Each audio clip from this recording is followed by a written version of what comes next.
Hi, I'm Larry Gluck. Today I'm going to teach you how to see as an artist. I'm going to teach you how to sketch. Now, sketching is the easiest, most relaxing way for anyone to draw. Now let's get started. The word draw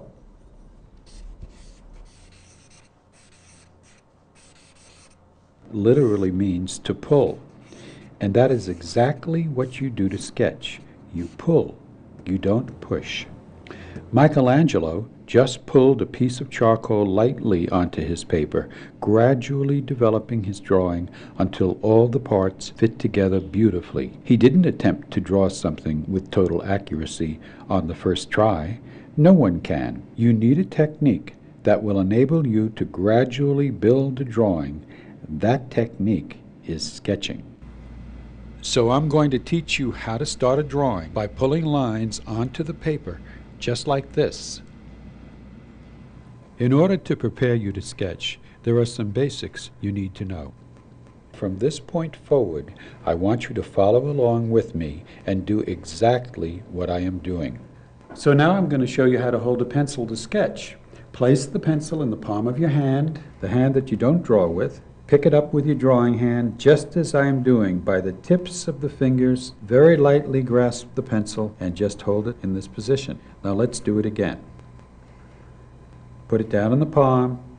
Don't pick it up like this.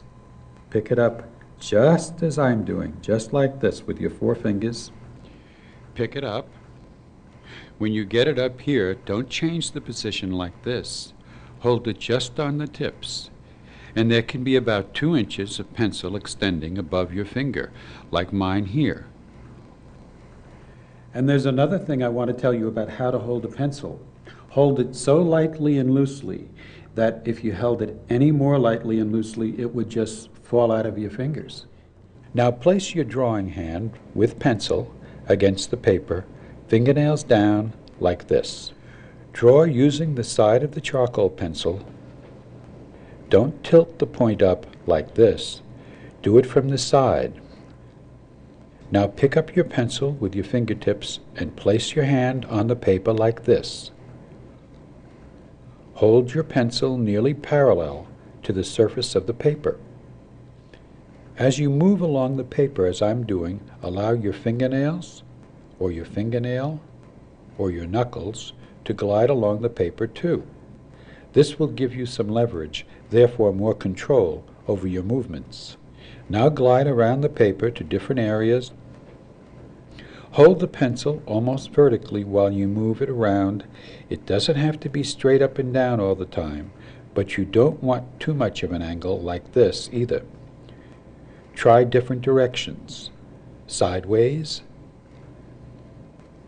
up and down, slanted this way, slanted the other way, just moving freely all around. Try not to wag your wrist like this when making a turn. Just pull straight down when drawing in that direction. Wherever you move to on the paper, try to keep the pencil nearly vertical. All right, and now I'm going to teach you to sketch. The whole idea is to develop a drawing gradually, much like a builder constructs a house. First, he lays in a foundation. We lay in a rough sketch, and here's how. To begin, flow in a very light, loosely done impression of the subject, non-stop, all done in a matter of seconds. Quickly get something down on your paper.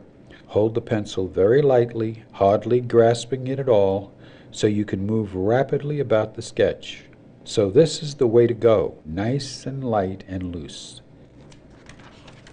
This is what I often see, students holding their pencil as if they're writing and attempting to get a perfect line on the first try, like this.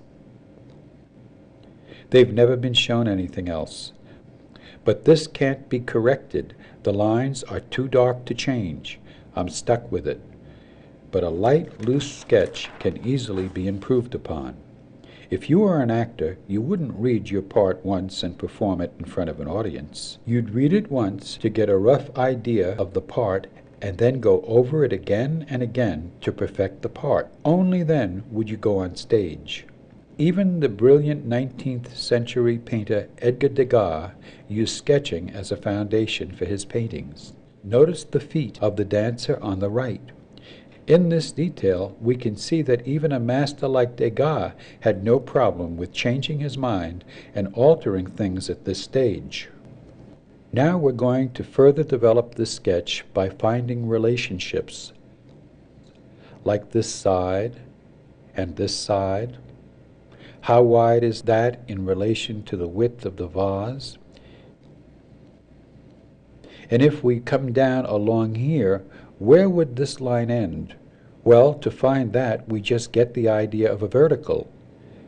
Get the idea of a vertical, and it's out a little bit from that vertical. So we come down here, out a little bit from the vertical, so we know exactly where we're going to put that line. Same thing on this side. Come down, it's out a little bit more like this, and we know that this drops down about like that, and that gives us a bottom. And then the space here, where the bottom of this is aligned with the bottom of the apple. We can take out this one little line there.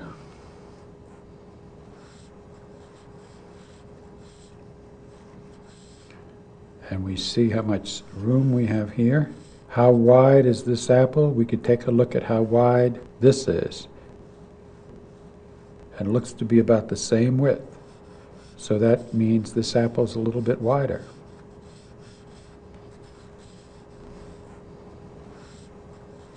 So one thing helps you to place another.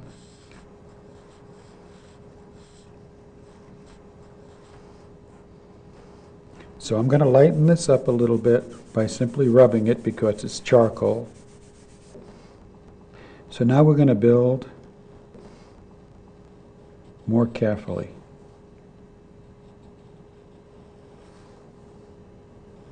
And refine this drawing.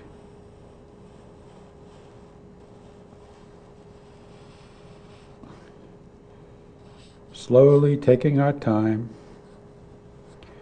getting exactly what we want, building on top of this foundation that we have.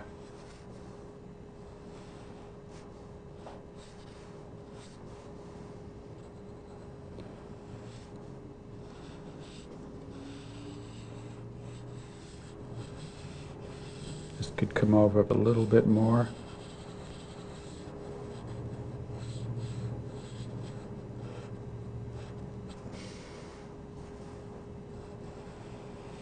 Just about like that. And then we could put in this part.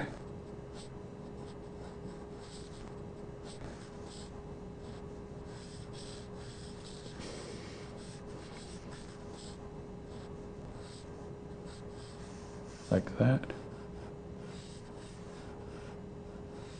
And there we have it. So these are the steps to complete a drawing.